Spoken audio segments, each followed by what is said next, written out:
പരിശുദ്ധാത്മാവേ എന്നിൽ നിറയണമേ, നിറഞ്ഞു കവിയണമേ, കവിഞ്ഞൊഴുകണമേ. പുതിയൊരു ജനനം നൽകും പരിശുദ്ധാത്മാവേ, പുതിയൊരു ശക്തിയിലുണരാ കൃപ നീ ചൊരിയണമേ. പരിശുദ്ധാത്മാവേ എന്നിൽ നിറയണമേ, നിറഞ്ഞു കവിയണമേ, കവിഞ്ഞൊഴുകണമേ. ഈശോയിൽ ഏറ്റവും പ്രിയമുള്ള സഹോദരി സഹോദരന്മാരെ, പെന്തക്കോസ്താ തിരുനാളിന് ഒരുക്കമായി 4 ദിവസങ്ങൾ നീണ്ടു നിൽക്കുന്ന ഒരു പ്രാർത്ഥനയുടെ, ആരാധനയുടെ, ഒരുക്കത്തിൻ്റെ, വചനവിചിന്തനത്തിൻ്റെ നിമിഷങ്ങളിലേക്കാണ് നമ്മൾ കടന്നു വരുന്നത്. ഒരുപക്ഷെ സഭയിലെ ഏറ്റവും പ്രധാനപ്പെട്ട തിരുനാളുകളിൽ ഒന്നായി പെന്തക്കോസ്താ തിരുനാളിനെ കൊണ്ടാടുന്ന വിവരം നമുക്കറിയാവുന്നതാണ്. ഈ 4 ദിവസങ്ങളിൽ 4 പ്രധാനപ്പെട്ട വിഷയങ്ങളെ വിചിന്തനത്തിന് വിഷയമാക്കുകയും അപ്രകാരം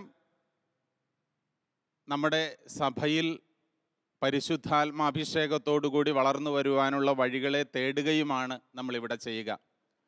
ഇന്നത്തെ ദിവസത്തിൽ നമ്മൾ പ്രധാനമായിട്ട് പരിശുദ്ധാത്മാവിൻ്റെ പ്രവർത്തനങ്ങളെ പറ്റിയാണ് നമ്മൾ വിചിന്തനം നടത്തുക. 2ാമത്തെ ദിവസം നമുക്കറിയാം, പെന്തക്കോസ്താ എന്നാൽ സഭയുടെ ഔദ്യോഗികമായ ആരംഭം കൂടിയാണ്.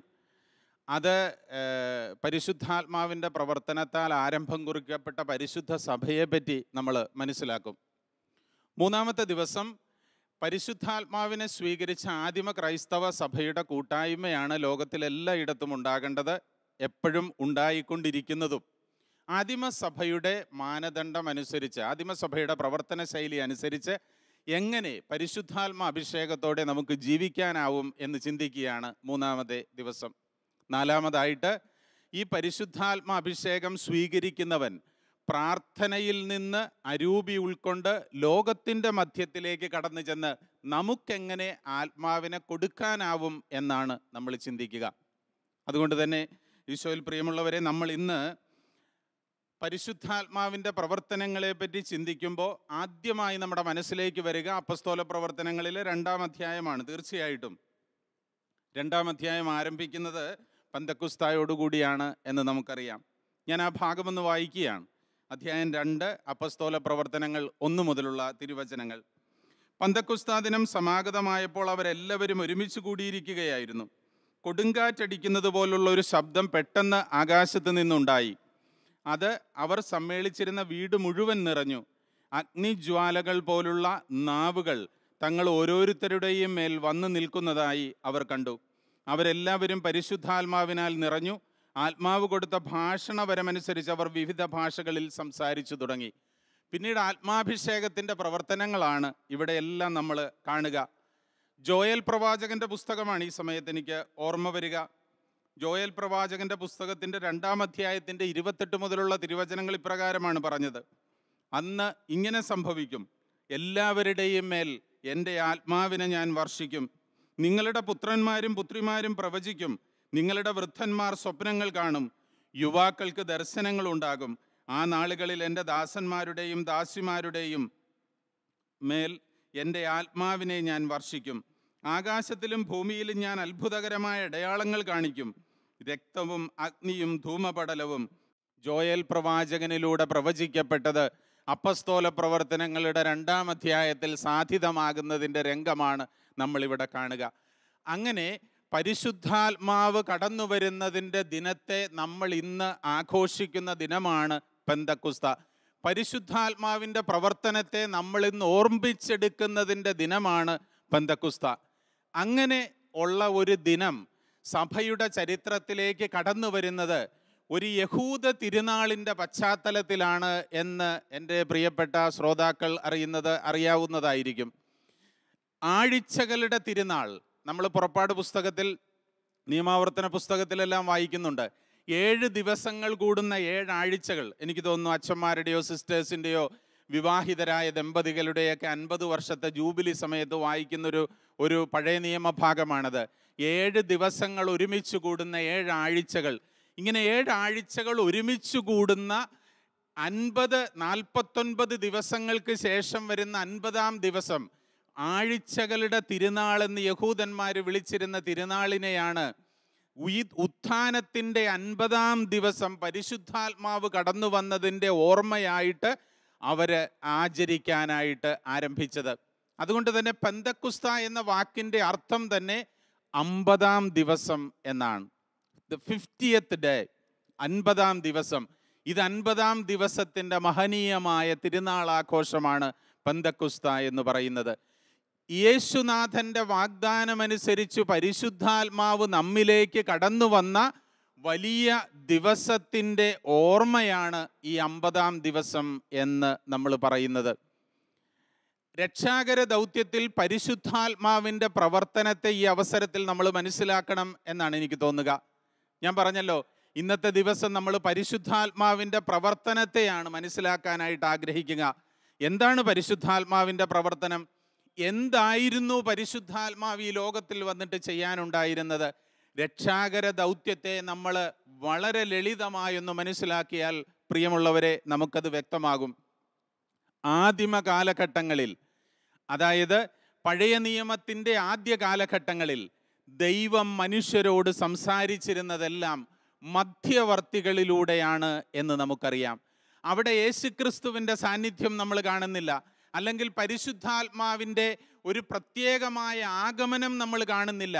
അരൂപിയുടെ പ്രവർത്തനങ്ങൾ ഉള്ളപ്പോൾ പോലും അതാണ് നമ്മൾ മനസ്സിലാക്കേണ്ടത്. ദൈവത്തിന് മനുഷ്യരോട് സംസാരിക്കണമെന്നുള്ള സമയങ്ങളിലെല്ലാം ദൈവം മധ്യവർത്തികളിലൂടെ സംസാരിച്ചിരുന്നു. അബ്രാഹം ഒരു മധ്യവർത്തിയാണ്, മോശ ഒരു മധ്യവർത്തിയാണ്, ന്യായാധിപന്മാർ മധ്യവർത്തികളാണ്, രാജാക്കന്മാർ മധ്യവർത്തികളാണ്. ഇങ്ങനെ എല്ലാവരും മധ്യവർത്തികളാണ്.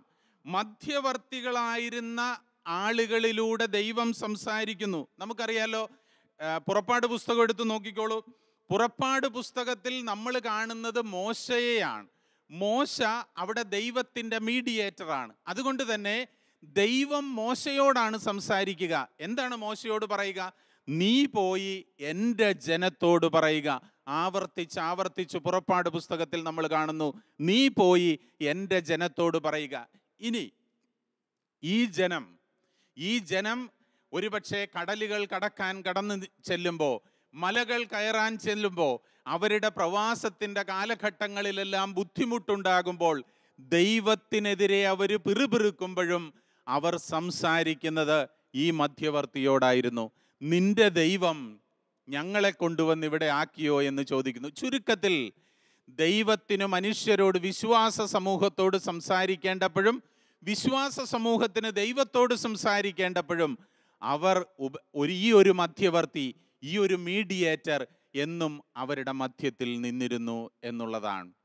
എന്നാൽ ദീർഘമായ ഈ മീഡിയേറ്റർഷിപ്പിൻ്റെ കാലഘട്ടത്തിന് അവസാനം കുറിക്കുന്നതായിട്ട് നമ്മൾ കാണുക എസക്കിയേൽ പ്രവാചകന്റെ പുസ്തകത്തിൻ്റെ 34-ാം അധ്യായത്തിലാണ്.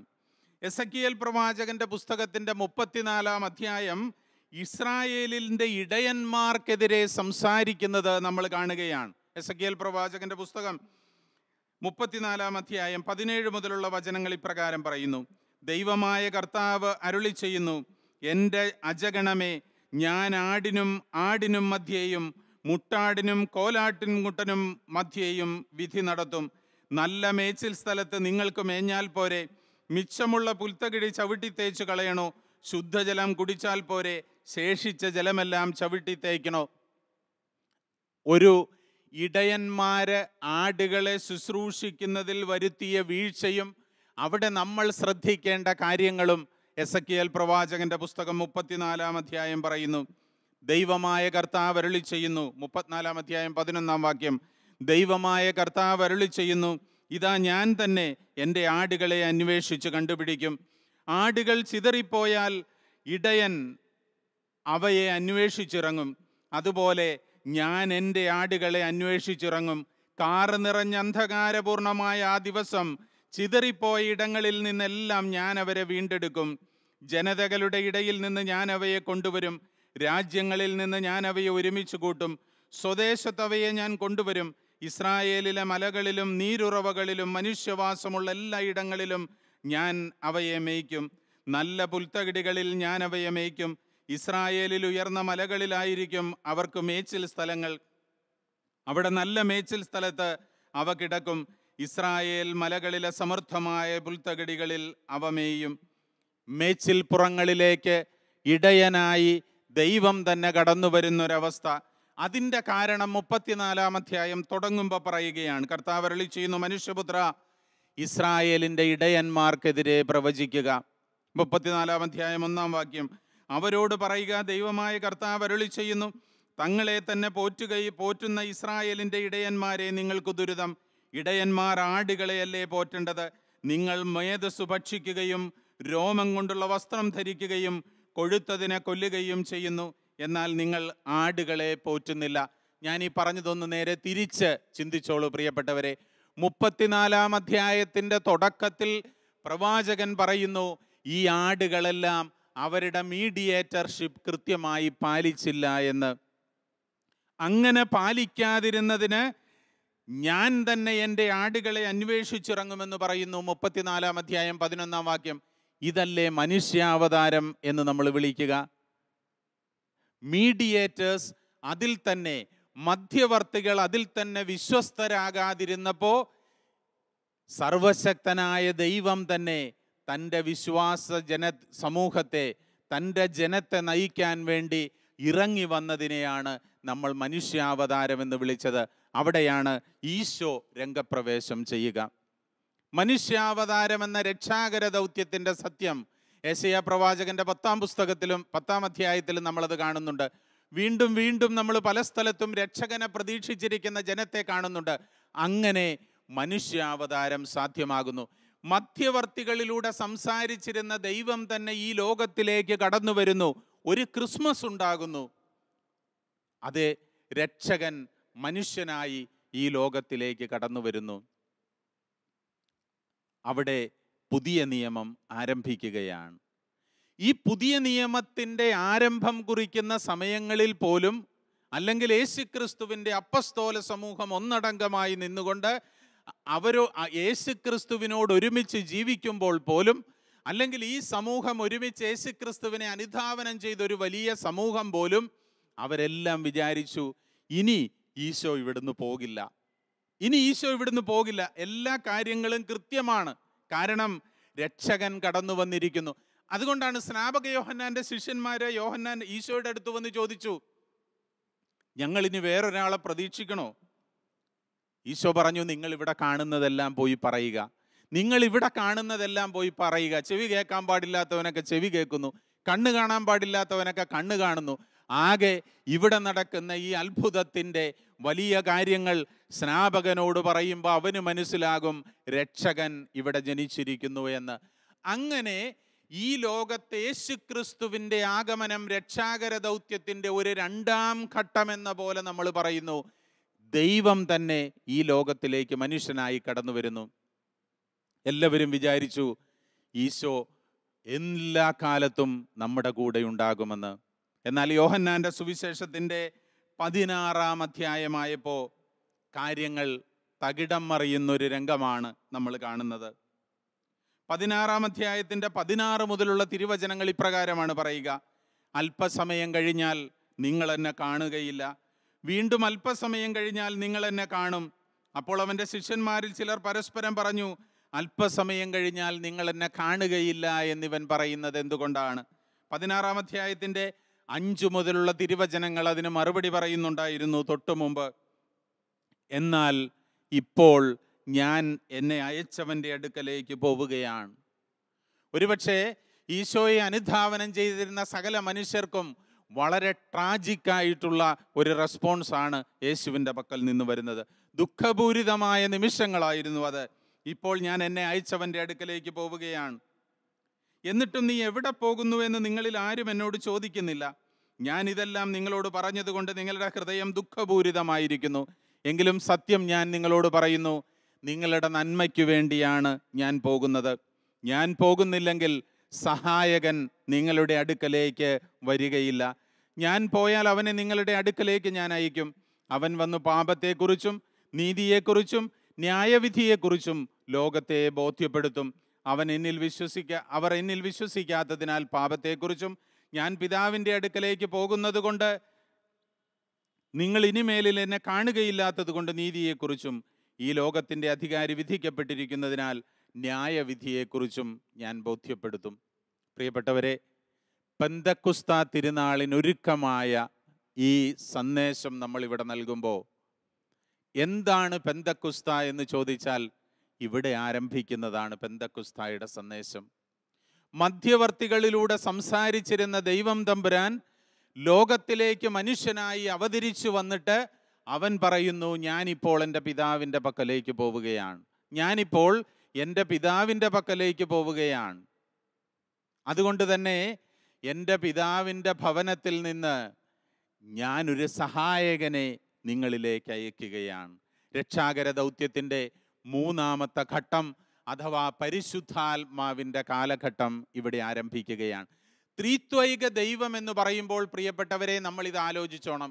പിതാവിനും പുത്രനും പരിശുദ്ധാത്മാവിനും സ്തുതി എന്ന് നമ്മൾ പറയുമ്പോൾ നമ്മളിത് ആലോചിച്ചോണം. എന്താണ് പിതാവ്, എന്താണ് പുത്രൻ, എന്താണ് പരിശുദ്ധാത്മാവ്?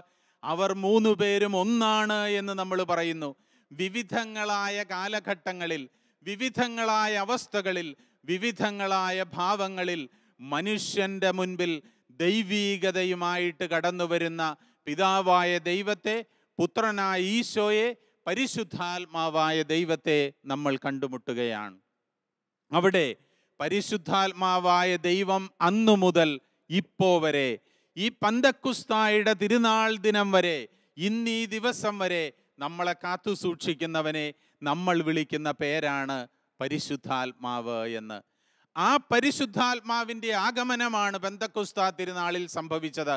അതാണ് ജോയേൽ പ്രവാചകൻ പ്രവചിച്ചിരുന്നത് എന്ന് നമ്മൾ കണ്ടുമുട്ടുകയാണ്. അതുകൊണ്ട് തന്നെ രക്ഷാകര ദൗത്യത്തെ നമ്മൾ തിരിച്ചറിയുമ്പോൾ പരിശുദ്ധാത്മാവിൻ്റെ പ്രവർത്തനത്തെയാണ് നമ്മൾ തിരിച്ചറിയേണ്ടത്. ആ ആത്മാവിൻ്റെ പ്രവർത്തനത്തെ പൗലോസ് അപ്പോസ്തലൻ മനോഹരമായിട്ട് വിവരിക്കുന്നത് നമ്മൾ കാണുന്നു. അത് 12-ാം അധ്യായത്തിലാണ്. പൗലോസ് അപ്പോസ്തലൻ കൊറിന്തോസുകാർക്ക് എഴുതിയ 1-ാം ലേഖനത്തിൻ്റെ 12-ാം അധ്യായത്തിൻ്റെ 4 മുതലുള്ള തിരുവചനങ്ങളിൽ പറയുന്നു, ദാനങ്ങളിൽ വൈവിധ്യമുണ്ടെങ്കിലും ആത്മാവ് ഒന്ന് തന്നെ, ശുശ്രൂഷകളിൽ വൈവിധ്യമുണ്ടെങ്കിലും കർത്താവ് ഒന്ന് തന്നെ, പ്രവൃത്തികളിൽ വൈവിധ്യമുണ്ടെങ്കിലും എല്ലാവർക്കും എല്ലാറ്റിനും പ്രചോദനം നൽകുന്ന ദൈവം ഒന്ന് തന്നെ. ഓരോരുത്തരിലും ആത്മാവ് വെളിപ്പെടുന്നത് പൊതുനന്മയ്ക്ക് വേണ്ടിയാണ്. ഒരേ ആത്മാവ് തന്നെ ഒരാൾക്ക് വിവേകത്തിൻ്റെ വചനവും മറ്റൊരാൾക്ക് ജ്ഞാനത്തിൻ്റെ വചനവും നൽകുന്നു. ഒരേ ആത്മാവ് തന്നെ ഒരുവന് വിശ്വാസവും വേറൊരുവന് രോഗശാന്തിക്കുള്ള വരവും നൽകുന്നു. ഒരുവൻ അത്ഭുതങ്ങൾ പ്രവർത്തിക്കാൻ ശക്തിയും മറ്റൊരുവന് പ്രവചിക്കാൻ വരവും, വേറൊരുവൻ ആത്മാക്കളെ വിവേചിച്ചറിയാനുള്ള കഴിവും, വേറൊരുവന് ഭാഷാവരവും, വേറൊരുവന് വ്യാഖ്യാനത്തിനുള്ള വരവും നൽകുന്നു. അതേ ആത്മാവ് തന്നെയാണ് ഇതെല്ലാം നൽകുന്നത്. പരിശുദ്ധാത്മാവിൻ്റെ പ്രവർത്തനങ്ങൾ ഓരോ മനുഷ്യരിലും പലതരത്തിൽ ആയിരിക്കുന്നു എന്നർത്ഥം. പരിശുദ്ധാത്മാവ് നമ്മിലേക്ക് കടന്നു വരുന്നു എന്ന് പറയുമ്പോൾ അതാരുടെയും ഒരു സ്വകാര്യ സ്വത്താണ് എന്ന് നമ്മൾ ചിന്തിച്ച് കളയരുത്. ഇപ്പം ഞാനൊരു പള്ളിയിലെ വികാരിച്ചനാണ്. ഞാനൊരിക്കലും വിചാരിക്കരുത് പരിശുദ്ധാത്മാവ് എൻ്റെ ഒരു മൊണോപ്പൊളിയാണ്, എൻ്റെ ഒരു പ്രൈവറ്റ് പ്രോപ്പർട്ടിയാണ്, എൻ്റെ ഒരു സ്വകാര്യ സ്വത്താണ്. ലോകത്തിലുള്ള സകല മനുഷ്യരിലേക്കും വർഷിക്കപ്പെട്ടതാണ് പരിശുദ്ധാത്മാവ്. ലോകത്തിലുള്ള എല്ലാ മനുഷ്യരിലും വസിക്കുന്നതാണ് പരിശുദ്ധാത്മാവ്. ആത്മാവിൻ്റെ വരദാനങ്ങൾ, ഫലങ്ങൾ ലോകത്തിലെല്ലാ മനുഷ്യരിലേക്കും എല്ലാ തലങ്ങളിലേക്കും കടന്നു വന്നിട്ടുള്ളതാണ്. നമ്മളോട് ആവശ്യപ്പെടുന്നത് ഒന്നു മാത്രമാണ്, പരിശുദ്ധാത്മാവിനായി കാത്തിരിക്കാൻ. ഈ ആദ്യത്തെ ദിവസത്തിൽ ദൈവശാസ്ത്രപരമായി പരിശുദ്ധാത്മാവിൻ്റെ പ്രവർത്തനങ്ങളെ പറ്റി ചിന്തിക്കുമ്പോൾ എനിക്ക് നിങ്ങളുടെ മുൻപിൽ വയ്ക്കാൻ വളരെ പ്രധാനപ്പെട്ട ഒരു ബൈബിൾ വാക്യമുണ്ട് പ്രിയപ്പെട്ടവരെ. അത് ലൂക്കായുടെ സുവിശേഷത്തിൻ്റെ 24-ാം അധ്യായത്തിൻ്റെ 49-ാമത്തെ വാക്യമാണ്. ഇതാ എൻ്റെ പിതാവിൻ്റെ വാഗ്ദാനം നിങ്ങളുടെ മേൽ ഞാൻ അയക്കുന്നു. ഉന്നതത്തിൽ നിന്ന് ശക്തി ധരിക്കുന്നതുവരെ ഈ നഗരം വിട്ട് നിങ്ങൾ എങ്ങും പോകരുത്. ഉന്നതത്തിൽ നിന്ന് ശക്തി ധരിക്കുന്നത് വരെ ഈ നഗരം വിട്ട് എങ്ങും പോകരുത്. ഈശോയിൽ പ്രിയമുള്ളവരെ, നമ്മൾ ജോയേൽ പ്രവാചകന്റെ പുസ്തകം വായിച്ചു, നമ്മൾ അപ്പസ്തോല പ്രവർത്തനങ്ങൾ വായിച്ചു, നമ്മൾ രക്ഷാകര ദൗത്യത്തിൻ്റെ 3 ഘട്ടങ്ങളിലൂടെ പരിശുദ്ധാത്മാവിൻ്റെ പ്രവർത്തനങ്ങൾ വായിച്ചു. ഈ പെന്തക്കുസ്തായിൽ എനിക്ക് നിങ്ങളോട് പറയാനുള്ളത്, അല്ലെങ്കിൽ ഞാൻ തന്നെ പ്രാവർത്തികമാക്കേണ്ടത് ഇതുമാത്രമാണ്. അവിടുത്തെ അനുഗ്രഹം സ്വീകരിക്കുന്നത് വരെ, അവിടുത്തെ അഭിഷേകം സ്വീകരിക്കുന്നത് വരെ, ഉന്നതത്തിൽ നിന്നുള്ള ശക്തി ലഭിക്കുന്നത് വരെ നിങ്ങൾ ഈ നഗരം വിട്ട് എങ്ങും പോകരുത്. പ്രിയപ്പെട്ടവരെ, പെന്തക്കുസ്തായുടെ ധ്യാനം നമ്മൾ നടത്തുകയാണ്. നമ്മൾ ആരാധനയിലേക്ക് പ്രവേശിക്കാൻ പോവുകയാണ്. എനിക്ക് നിങ്ങളോട് പറയാനുള്ളത്, നമ്മുടെ ഭവനത്തെ, നമ്മുടെ പ്രാർത്ഥനാ രൂപത്തെ, നമ്മുടെ പ്രതിഷ്ഠാമുറിയെ, നമ്മുടെ ദേവാലയത്തെ, നമ്മുടെ വിശുദ്ധ കുർബാന അർപ്പണത്തെ ഒരു സെഹിയോനൂട്ടുശാല പോലെ പരിശുദ്ധ അമ്മയും പരിശുദ്ധ അപ്പസ്തോലന്മാരും ഒരുമിച്ച് കൂടിയിരുന്ന് പ്രാർത്ഥിച്ചതുപോലെ ഒരു സെഹിയോനൂട്ടുശാലയാക്കി മാറ്റാൻ നമുക്ക് സാധിക്കണം. എൻ്റെ ആത്മാവെ എൻ്റെ ജീവിതത്തിലേക്ക് കടന്നു വരണമേ എന്ന് ആത്മാർത്ഥതയോടെ നമ്മൾ പ്രാർത്ഥിക്കണം. ഉന്നതത്തിൽ നിന്ന് ശക്തി പുറപ്പെടുന്നത് വരെ നഗരം വിട്ടെങ്ങും പോകരുത് എന്ന് പറയുന്നത് പോലെ നമുക്ക് നമ്മുടെ പ്രാർത്ഥനാ മുറിയിൽ അടയിരിക്കാം. പ്രിയപ്പെട്ടവരെ, ഈ 4 ദിവസം നമുക്ക് കർത്താവിൻ്റെ അനുഗ്രഹത്തിനായിട്ട്, പരിശുദ്ധാത്മാവിൻ്റെ അഭിഷേകത്തിനായിട്ട് പ്രാർത്ഥിക്കാം. അഭിഷേകം കടന്നു വന്നാൽ എല്ലാം നേരെയായിക്കൊള്ളും. അതുകൊണ്ട് തന്നെ നമ്മുടെ പ്രാർത്ഥനാ മുറിയിൽ, നമ്മുടെ സന്ധ്യാപ്രാർത്ഥനാ വേളകളിൽ, നമ്മുടെ വിശുദ്ധ ബലിയർപ്പണങ്ങളിൽ ലൂക്കായുടെ സുവിശേഷം 24-ാം അധ്യായം 49-ാം വാക്യം ഈ പെന്തക്കുസ്തായിൽ നമ്മൾ ഓരോരുത്തരോടും പറയുന്നൊരു സന്ദേശമായി നമുക്ക് സ്വീകരിക്കാം. നമ്മൾ ആരാധനയിലേക്ക് പ്രവേശിക്കുകയാണ്. പ്രിയപ്പെട്ടവരെ, ഒരിക്കൽ കൂടി ഞാൻ ഓർമ്മിപ്പിക്കുന്നു, ജോയേൽ പ്രവാചകൻ പ്രവചിച്ച സംഭവം അപ്പസ്തോല പ്രവർത്തനങ്ങളുടെ 2-ാം അധ്യായത്തിൽ നമ്മൾ കണ്ടുമുട്ടി. രക്ഷാകര ദൗത്യത്തിൽ മധ്യവർത്തികളിലൂടെ സംസാരിച്ചിരുന്ന ദൈവം യേശുക്രിസ്തുവിലൂടെ മനുഷ്യാവതാരം ചെയ്യുകയും ഈശോ ഈ ലോകത്ത് നിന്ന് കടന്നുപോയപ്പോൾ സഹായകനായി കടന്നു വരികയും ചെയ്ത പരിശുദ്ധാത്മാവിൻ്റെ ആഗമനത്തിൻ്റെ തിരുനാളാണ് പെന്തക്കുസ്ത എന്ന് നമ്മൾ തിരിച്ചറിയുന്നു. കൂട്ടായ്മയിൽ പ്രാർത്ഥിക്കുന്നതിൻ്റെ ആ വലിയ തിരുനാൾ ആഘോഷത്തിലേക്കാണ് നമ്മൾ പ്രവേശിക്കുന്നത്. ലൂക്കാ സുവിശേഷകൻ പറഞ്ഞതുപോലെ ആത്മാവിനെ കിട്ടുന്നതുവരെ ഈ മുറി വിട്ടെങ്ങും പോകരുത്. പ്രിയപ്പെട്ടവരെ, ആത്മാവിനെ കിട്ടുന്നതുവരെ ഈ ആരാധനാ രംഗത്ത് നിന്ന് നമ്മൾ പിന്മാറരുത്. ആത്മാവിനെ കിട്ടുന്നതുവരെ വിശുദ്ധ കുർബാനയിൽ നമ്മൾ ആഴമായി പ്രാർത്ഥിച്ചു കൊണ്ടിരിക്കണം. ആത്മാവിനെ കിട്ടുന്നതുവരെ നമ്മൾ എന്നും പ്രാർത്ഥനാ നിരതരായിരിക്കണം. ഒരൊറ്റ ആഗ്രഹം ഈ ദിവസം, എൻ്റെ ഈശോയെ, നിന്റെ ആത്മാവിനെ അപ്പസ്തോലന്മാർക്ക് നൽകിയതുപോലെ എനിക്കും നൽകണമേ എന്ന് നമ്മൾ പ്രാർത്ഥിക്കണം. എൻ്റെ ഈശോയെ, നിന്റെ പരിശുദ്ധാത്മാവിനെ, നിന്റെ വാഗ്ദാനത്തെ അപ്പസ്തോലന്മാർക്ക് നൽകിയതുപോലെ തന്നെ എനിക്കും നൽകണമേ എന്ന് നമ്മൾ പ്രാർത്ഥിക്കണം. അങ്ങനെ ആ ആത്മാഭിഷേകം ഈ പെന്തക്കുസ്തയിൽ നമുക്ക് സാധ്യതമാക്കണം. പ്രിയപ്പെട്ടവരെ, പരിശുദ്ധാത്മാവിൻ്റെ പ്രവർത്തനം നമ്മുടെ കുടുംബത്തിലുണ്ടെങ്കിൽ അവിടെ സമാധാനമാണ്. അവിടുത്തെ കടബാധ്യത തീരുമെന്ന് ഞാൻ പറയുന്നില്ല, അവിടുത്തെ പ്രശ്നങ്ങൾക്ക് പരിഹാരമുണ്ടാകുമെന്ന് ഞാൻ പറയുന്നില്ല, അവിടുത്തെ രോഗങ്ങളെല്ലാം മാറിക്കിട്ടുമെന്ന് ഞാൻ പറയുന്നില്ല. പക്ഷേ നിന്റെ ജീവിതത്തിൻ്റെ ഏതു പ്രതിസന്ധികളെയും, അത് കടബാധ്യതയാകാം, രോഗമാകാം, എന്തുമായിക്കോട്ടെ, അതിനെ ഒരു പുഷ്പം പോലെ ആനന്ദത്തോടെ സ്വീകരിച്ച് ആശ്ലേഷിക്കാനുള്ള സമാധാനത്തിൻ്റെ വരദാനങ്ങളാണ് പരിശുദ്ധാത്മാവ് നിനക്ക് തരാൻ പോകുന്നത്. നമുക്ക് മുട്ടിപ്പായി പ്രാർത്ഥിക്കാം. തമ്പുരാനെ, നിന്റെ പരിശുദ്ധാത്മാവിനെ എന്നിലേക്ക് ധാരാളമായിട്ട് തരണമേ എന്ന്, നിന്റെ ആത്മാഭിഷേകത്താൽ എന്നെ നയിക്കണമേ എന്ന് സെഹിയോനൂട്ടുശാലയിൽ ഒരുമിച്ചിരുന്നവരുടെ മേൽ പരിപൂർണതയുടെ ആത്മാഭിഷേകം നൽകിയതുപോലെ നമുക്കും നിന്റെ ആത്മാഭിഷേകത്താൽ ഞങ്ങളെല്ലാവരെയും നിറയ്ക്കണമേ എന്ന തീക്ഷ്ണതയോടെ, പ്രാർത്ഥനയോടെ നമുക്ക് ഈ ആരാധനയിലേക്ക് പ്രവേശിക്കാം. പരിശുദ്ധാത്മാവ് നമ്മുടെ വ്യക്തി ജീവിതങ്ങളെ നിറയ്ക്കട്ടെ. പരിശുദ്ധാത്മാവ് നമ്മുടെ കുടുംബങ്ങളെ നയിക്കട്ടെ. പരിശുദ്ധാത്മാവ് നമ്മുടെ ജീവിതങ്ങളെ വിശുദ്ധീകരിക്കട്ടെ. പരിശുദ്ധാത്മാവ് നമ്മുടെ ക്രൈസ്തവ സമൂഹത്തെയും ഇടവകയെയും എല്ലാവരെയും എന്നും കൃപയാൽ കാത്തു സൂക്ഷിക്കട്ടെ. ദൈവം നമ്മെ അനുഗ്രഹിക്കും. ആമേൻ.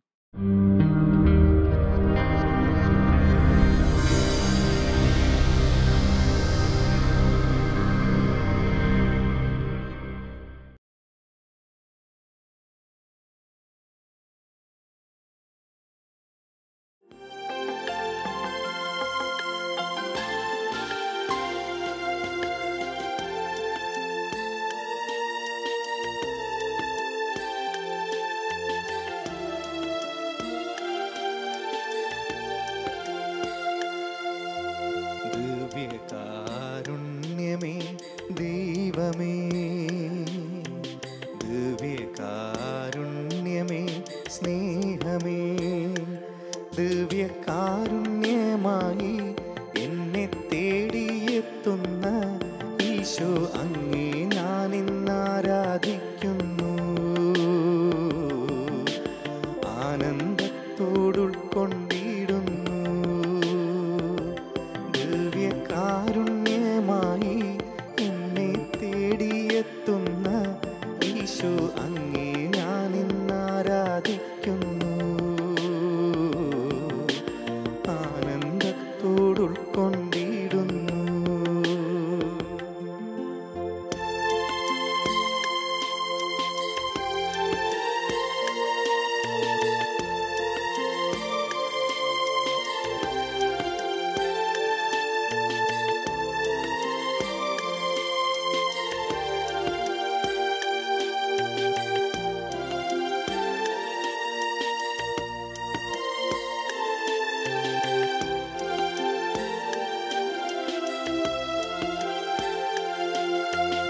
സ്നേഹമെന്ന വാക്കിനർത്ഥം ഭൂമിയിൽ ജീവിതം കൊണ്ടങ്ങ് പൂർത്തിയാക്കുമ്പോൾ സ്നേഹം സഹനമാണെന്നു ഞാൻ അറിയുന്നു. സ്നേഹം മരണമാണെന്നു ഞാൻ കാണുന്നു. സ്നേഹമെന്ന വാക്കിനർത്ഥം ഭൂമിയിൽ ജീവിതം കൊണ്ടങ്ങ് പൂർത്തിയാക്കുമ്പോൾ സ്നേഹം സഹനമാണെന്നു ഞാൻ അറിയുന്നു. സ്നേഹം മരണമാണെന്നു ഞാൻ കാണുന്നു. സ്നേഹം ബലിയായി തീരുന്നു, ചങ്കും ചോരയുമേകുന്നു. സ്നേഹം കുരിശിൽ പൂർണ്ണമാകുന്നു. സ്നേഹം കുർബാനയായി തീരുന്നു. ദിവ്യകാരുണ്യമേ ദൈവമേ, ദിവ്യകാരുണ്യമേ സ്നേഹമേ, ദിവ്യകാരുണ്യമായി എന്നെ തേടിയെത്തുന്ന ഈശോ അങ്ങേ ഞാൻ ഇന്നാരാധിക്കുന്നു. ആനന്ദത്തോടുൾക്കൊണ്ടിടുന്നു. ദിവ്യകാരുണ്യമായി എന്നെ തേടിയെത്തുന്ന ഈശോ അങ്ങേ ഞാൻ ഇന്നാരാധിക്കുന്നു. ആനന്ദത്തോടുൾക്കൊണ്ടിടുന്നു.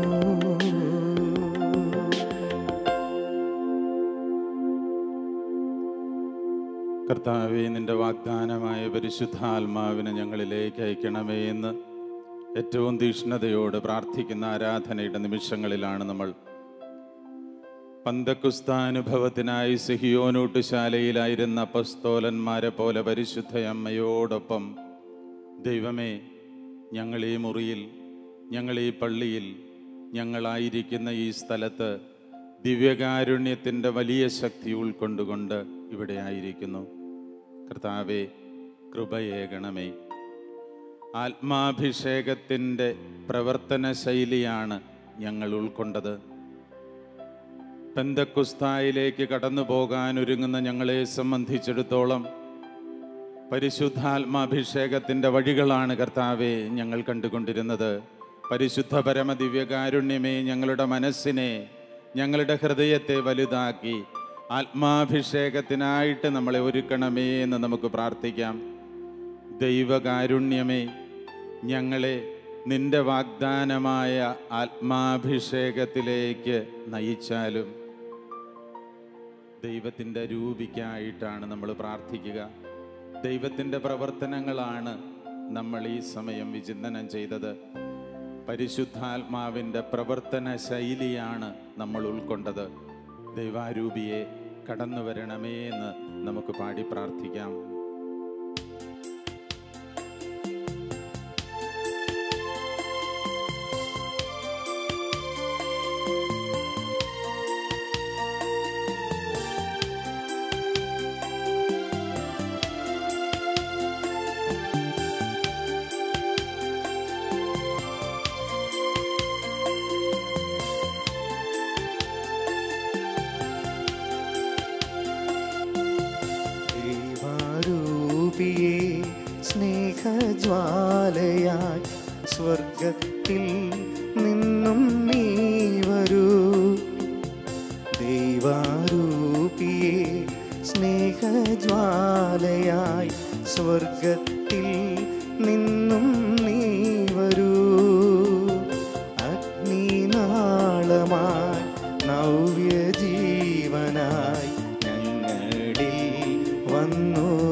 നിത്യജീവനായി ഞങ്ങളിൽ വന്നു വാണിടൂ. സ്ലീഹന്മാരിൽ നിറഞ്ഞപ്പോൾ ശക്തിയേകി നയിക്കണേ. സ്ലീഹന്മാരിൽ നിറഞ്ഞപ്പോൾ ശക്തിയേകി നയിക്കണേ.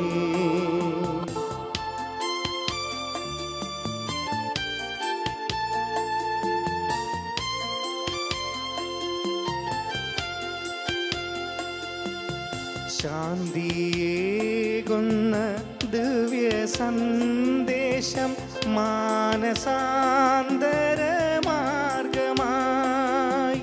ശാന്തിയേകുന്ന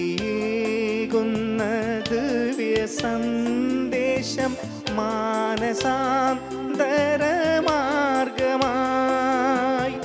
യേശുവേക വിമോചകനെന്ന് വിശ്വമാകെ ഉദ്ഘോഷിക്കാം.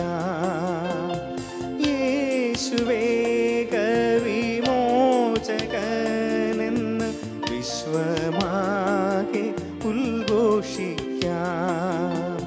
സ്ലീഹന്മാരിൽ നിറഞ്ഞപ്പോൾ ശക്തിയേകി നയിക്കണേ. ഞങ്ങളുടെ മേൽ വരണമേ. ആത്മാഭിഷേകം ഞങ്ങളുടെ മേൽ നിറയ്ക്കണമേ. ദൈവമേ, വ്യക്തിപരമായ എൻ്റെ ജീവിതത്തിലേക്ക് പരിശുദ്ധാത്മാവിൻ്റെ അഭിഷേകം കടന്നു വരണമേ എന്ന് നമുക്ക് പ്രാർത്ഥിക്കാം. നിറഞ്ഞപ്പോൾ ശക്തിയേകി നയിക്കണേ. സ്ലീഹന്മാരിൽ നിറഞ്ഞപ്പോൾ ശക്തിയേകി നയിക്കണേ. ശബ്ദമായി നമുക്കൊരു നിമിഷമായിരിക്കാം. നിറഞ്ഞപ്പോൾ ശക്തിയേകി നയിക്കണേ. ഈശോയെ, ത്രിത്വൈക ദൈവത്തിൻ്റെ പ്രവർത്തനങ്ങളാണ് ഞങ്ങൾ കണ്ടത്. മധ്യവർത്തികളിലൂടെ, അബ്രാഹത്തിലൂടെ, മോശയിലൂടെ, രാജാക്കന്മാരിലൂടെ, നിയമജ്ഞരിലൂടെ എല്ലാം നീ സംസാരിച്ചു. മധ്യവർത്തികളിലൂടെ സംസാരിച്ച ദൈവം തൻ്റെ ആടുകളെ അന്വേഷിച്ചു പോയത് എസെക്കിയേൽ പ്രവാചകന്റെ 34-ാം അധ്യായത്തിൽ ഞങ്ങൾ കണ്ടു. മനുഷ്യാവതാരത്തിലൂടെ പുതിയ നിയമം സാധിതമായത് ഞങ്ങൾ വെളിവാക്കുകയും തമ്പുരാനെ, ഈശോ ഈ ലോകത്തിലേക്ക് വന്നപ്പോൾ എല്ലാം ശുഭമായി എന്ന് വിചാരിച്ചിരുന്ന അപ്പസ്തോല സമൂഹത്തിന് വലിയ ടെൻഷൻ നൽകിക്കൊണ്ടാണ് അവിടുന്ന് പറഞ്ഞത്, ഞാനിപ്പോൾ പോവുകയാണ്, എൻ്റെ സഹായകനെ ഞാൻ അയക്കുമെന്ന്. ആ സഹായകനെ അയച്ചതുകൊണ്ടാണ് നമ്മൾ ഇന്നും പരിരക്ഷിക്കപ്പെടുന്നത്. ആ സഹായകനെ അയക്കുന്നത് നമ്മുടെ നന്മയ്ക്കു വേണ്ടിയാണ്. അതുകൊണ്ട് ഈശോ പോകുന്നത് നന്മയ്ക്കു വേണ്ടിയാണ്. ഈശോയെ, നിന്റെ പീഡാസഹനം, നിന്റെ മരണം, നിന്റെ ദുഃഖവെള്ളി, നിന്റെ ഉയർപ്പ് ഞായർ, നിന്റെ സ്വർഗാരോഹണം, ഇതെല്ലാം ഒരു പെന്തക്കോസ്തായ്ക്കുള്ള ഒരുക്കമായിരുന്നു എന്ന വലിയ തിരിച്ചറിവിലേക്ക് ഞങ്ങൾ കടന്നു വരികയാണ്. ദൈവമേ, ഈശോയെ, നിന്റെ ജീവിതത്തിലുണ്ടായ എല്ലാ രക്ഷാകര ദൗത്യങ്ങളിലൂടെയും രക്ഷാകര സംഭവങ്ങളിലൂടെയും ചെന്നെത്തി നിൽക്കുന്നത് നിന്റെ പരിശുദ്ധാത്മാ അഭിഷേകം ഞങ്ങൾക്കായി ഒരു ദാനമായി ചൊരിഞ്ഞതിനെ ഓർത്തുകൊണ്ടാണ്. ഈശോ, ഞങ്ങൾ പെന്തക്കോസ്തായ്ക്ക് ഒരുങ്ങുകയാണ്. പരിശുദ്ധാത്മാഭിഷേകത്തിനായി നിറയാനായി ഞങ്ങൾ പ്രാർത്ഥിക്കുകയാണ്. സ്ലീഹന്മാരിൽ നിറഞ്ഞ പോൽ ശക്തിയേകി നയിക്കണമേ എന്ന് ഞങ്ങളിപ്പോൾ പ്രാർത്ഥിക്കുന്നു. ഈശോയെ, ഞങ്ങളുടെ മേൽ, ഞങ്ങളുടെ കുടുംബങ്ങളുടെ മേൽ, ഈശോയെ, ഞങ്ങളായിരിക്കുന്ന സ്ഥലത്ത്, ഞങ്ങളുടെ ഇടവകയിൽ, ഞങ്ങളുടെ കൂട്ടായ്മയിൽ കർത്താവെ, നിന്റെ പരിശുദ്ധാത്മാവിൻ്റെ അഭിഷേകം ചൊരിയണമേ. നമുക്ക് ഒരുമിച്ച് പാടി പ്രാർത്ഥിക്കാം. സ്ലീഹന്മാരിൽ നിറഞ്ഞ പോൽ ശക്തിയേകി നയിക്കണേ. സ്ലീഹന്മാരിൽ നിറഞ്ഞ പോൽ ശക്തിയേകി നയിക്കണേ. സ്നേഹന്മാരിൽ നിറഞ്ഞപ്പോൾ ശക്തിയേകി നയിക്കണേ. കർത്താവായ ഈശോയെ, അങ്ങയുടെ വഴിയിലൂടെ ഞങ്ങൾ കടന്നു വന്നപ്പോഴെല്ലാം നീ ഞങ്ങൾക്കായി വാഗ്ദാനം ചെയ്തത് ആത്മാഭിഷേകമായിരുന്നു. ഒരു രോഗശാന്തി നടന്നപ്പോൾ അത് ആത്മാവിൻ്റെ പ്രവർത്തനമാണെന്ന് നീ വ്യാഖ്യാനിച്ചു. മരിച്ചവനെ ഉയർപ്പിച്ചപ്പോൾ ആത്മാഭിഷേകത്തിൻ്റെ പ്രവർത്തനമാണെന്ന് ഞങ്ങളതിനെ നോക്കിക്കണ്ടു.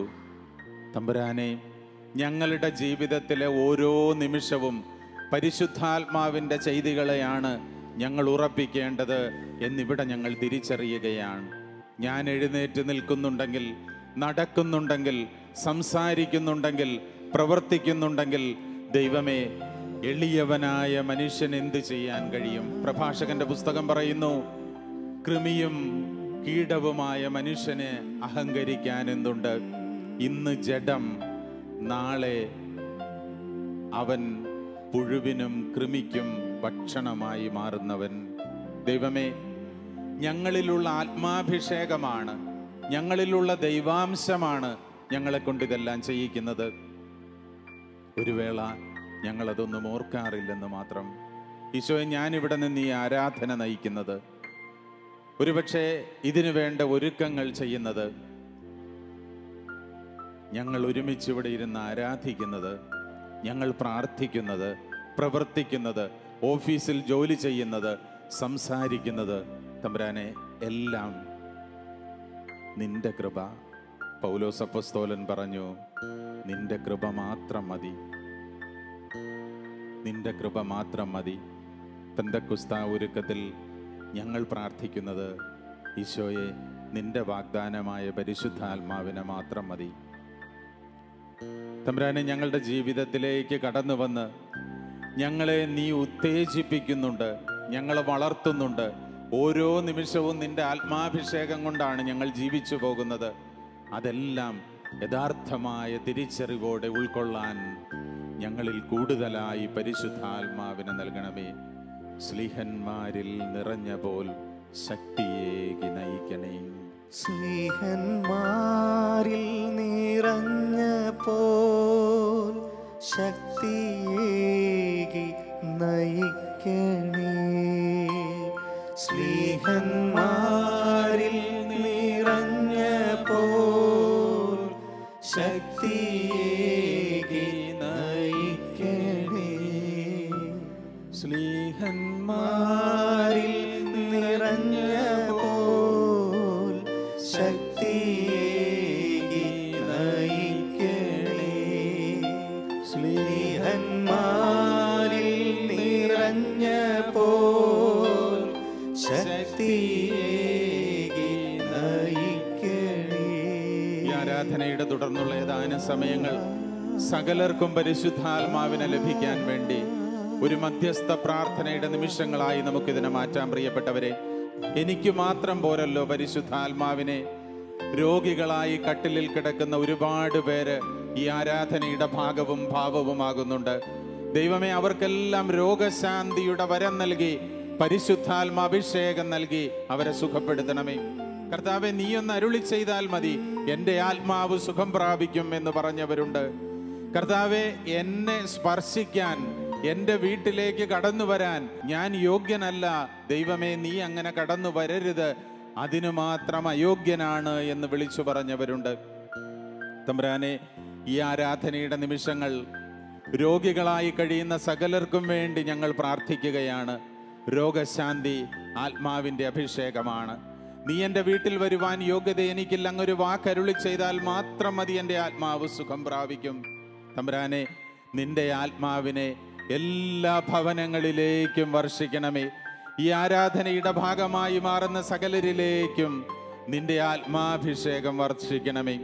നിന്റെ ജീവിതത്തിൻ്റെ, ഞങ്ങളുടെ ജീവിതത്തിൻ്റെ എല്ലാ നിമിഷങ്ങളെയും നിന്റെ കൃപാകടാക്ഷം കൊണ്ട് നിറയ്ക്കണമേ. തമ്പുരാനെ, ഒരു ജോലി ലഭിക്കാനായി പ്രാർത്ഥിക്കുന്ന ഒട്ടനേകം പേര് ഇവിടെയുണ്ട്. ദൈവമേ, അതിനുവേണ്ടി പ്രാർത്ഥിക്കുന്ന, സ്ഥിരമായൊരു ജോലിക്ക് വേണ്ടി പ്രാർത്ഥിക്കുന്ന, ജോലി ലഭിച്ചിട്ടും അതിൻ്റെ ടെൻഷൻസ് അനുഭവിക്കുന്ന ഒത്തിരി പേരുണ്ട്. കർത്താവെ, നിന്റെ പരിശുദ്ധാത്മാവിനെ അവരിലേക്ക് അയക്കണമേ. ഒരു ജീവിത പങ്കാളിക്കായി കാത്തിരിക്കുന്ന ഒത്തിരിയേറെ പേര് ഈ ആരാധനയുടെ ഭാഗമാകുന്നു. ദൈവമേ, അവർക്കെല്ലാം നല്ല ജീവിത പങ്കാളികളെ നൽകി അനുഗ്രഹിക്കണമേ. ഈശോയെ, ഞങ്ങളുടെ കുഞ്ഞുങ്ങളെയും യുവതി യുവാക്കളെയും ഞങ്ങൾ സമർപ്പിക്കുന്നു. അവർക്ക് ദർശനങ്ങൾ ഉണ്ടാകുമെന്ന്, അവർ സ്വപ്നങ്ങൾ കാണുമെന്ന് ജോയേൽ പ്രവാചകൻ പറഞ്ഞു. ആത്മാഭിഷേകമുണ്ടാകുമ്പോൾ ദൈവമേ, ഈ ദിവസം പരിശുദ്ധാത്മാവിനായിട്ട് ഞങ്ങൾ പ്രാർത്ഥിക്കുമ്പോൾ അവരെ എല്ലാം പ്രത്യേകമായിട്ട് ഞങ്ങൾ സമർപ്പിക്കുകയാണ്. അവരെ എല്ലാം പ്രത്യേകമായിട്ട് ഞങ്ങൾ ഓർക്കുകയാണ്.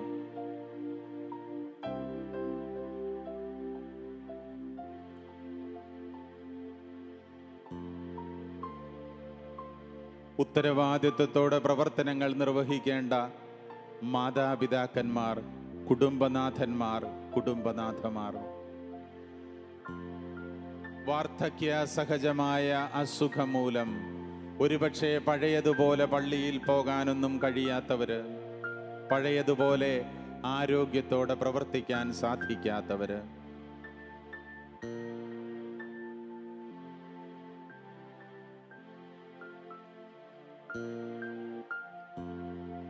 ഈശോയെ, ഞങ്ങളുടെ പ്രവർത്തന മേഖലകളിലും ഓഫീസുകളിലുമെല്ലാം ഞങ്ങളോടൊപ്പം ജോലി ചെയ്യുന്നവര്,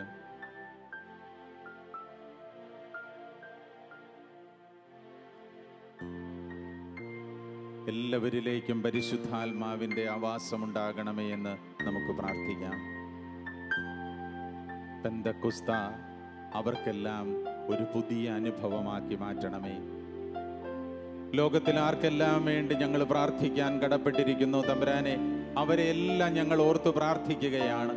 പ്രത്യേകമായി നിന്റെ ഈ ദിവ്യകാരുണ്യത്തിന്റെ മുൻപിൽ ഭക്തിയോടെ നിൽക്കുന്ന സകല മനുഷ്യരെയും ആശീർവദിക്കണമേ എന്ന് പിതാവായ ദൈവത്തിന്റെ നാമത്തിൽ ഈശോയെ നിന്റെ മുൻപിൽ താഴ്മയോടെ ഞങ്ങൾ അപേക്ഷിക്കുന്നു.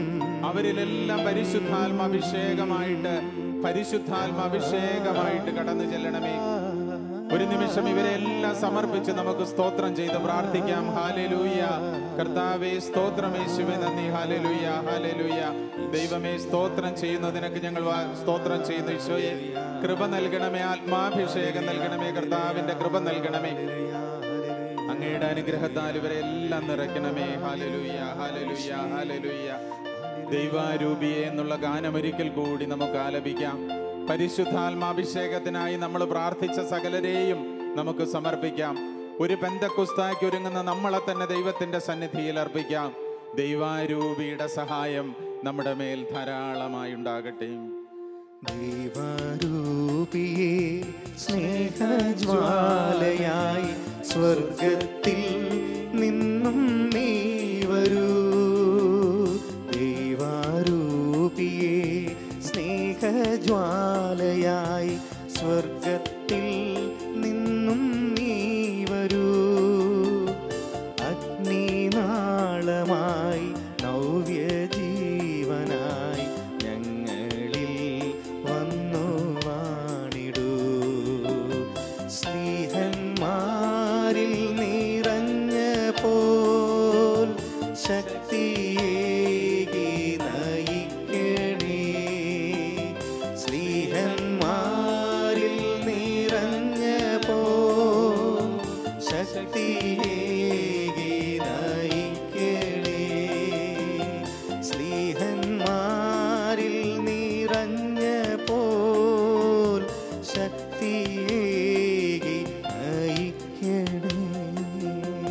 വ്യക്തിപരമായ എല്ലാ പ്രാർത്ഥനകളും തമ്പുരാന്റെ മുൻപിൽ നമുക്ക് പ്രാർത്ഥിക്കാം, സമർപ്പിക്കാം.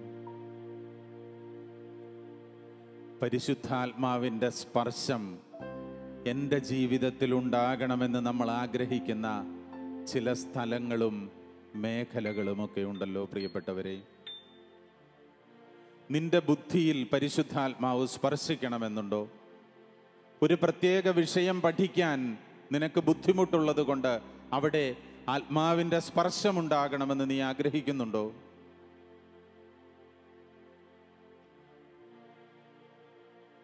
നിന്റെ ജീവിതത്തിൻ്റെ ഏതെങ്കിലുമൊക്കെ ഭാഗങ്ങളിൽ ഈശോയെ നിന്റെ സ്പർശമുണ്ടാകണമെന്ന്, പരിശുദ്ധാത്മാവിൻ്റെ സ്പർശനമുണ്ടാകണമെന്ന് നീ ആഗ്രഹിക്കുന്നുണ്ടോ? തീക്ഷ്ണതയോടെ ദൈവസന്നിധിയിൽ നമുക്ക് പ്രാർത്ഥിക്കാം. നിന്റെ സ്വഭാവത്തിൻ്റെ ഏതെങ്കിലുമൊക്കെ മേഖലകളിൽ ആത്മാഭിഷേകം വേണോ ഈ പെന്തക്കുസ്തായിൽ? നിന്റെ മുൻകോപത്തിൻ്റെ, അസൂയപ്പെടുന്നതിൻ്റെ, മറ്റുള്ളവരുടെ കുറ്റങ്ങൾ പറയുന്നതിൻ്റെ, ചെറിയ ചെറിയ മോഷണങ്ങൾ നടത്തുന്നതിൻ്റെ, മറ്റുള്ളവരെ അംഗീകരിക്കാതിരിക്കുന്നതിൻ്റെ, ദൈവമേ, എല്ലാ പോരായ്മകളെയും നിന്റെ സന്നിധിയിലേക്ക് ഞാൻ സമർപ്പിക്കുകയാണ്. അവിടെയെല്ലാം നിന്റെ പരിശുദ്ധാത്മാവിൻ്റെ സഹായം ധാരാളമായിട്ട് വർഷിക്കണമേ.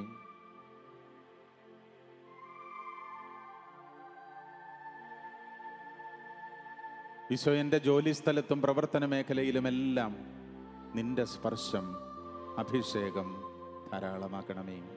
ദൈവമേ, ആരാധനയുടെ ഗാനം പാടി ഞങ്ങൾ ഈ ആരാധന സമാപിപ്പിക്കുകയാണ്. പക്ഷേ ആത്മാവിനുള്ള ദാഹം ഞങ്ങളിവിടെ അവസാനിപ്പിക്കുന്നില്ല.